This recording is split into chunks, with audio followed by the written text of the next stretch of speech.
In this video, I'll show you how to perform an exchange. So when a customer comes back to your store and wants to have their item exchanged for a different item, what you should do is find a transaction in the KRISP POS. You can do this for a non-validated return by finding the item to be exchanged. But if it's validated, you can use the customer's name, transaction barcode, or transaction number.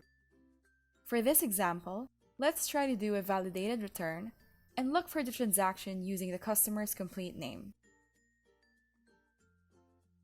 After typing in the name, you will see the search results below. Make sure that the Transactions tab is selected. Then find the correct transaction from the list, and then click on the return icon. You should see a pop-up with a list of all the items included in their transaction. Then just find the item that the customer is returning, and make sure you fill out the return column and provide a reason. After that, click on the Save Changes to Cart button.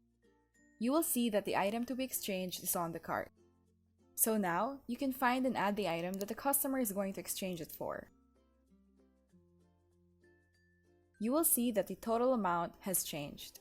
Since the customer wants an item that costs more than their original purchase, you will see that they still have to pay the remaining balance. To complete this, just proceed to checkout and continue like how you would process a normal sale. And that's it for this video. Feel free to visit our website in the description for more information.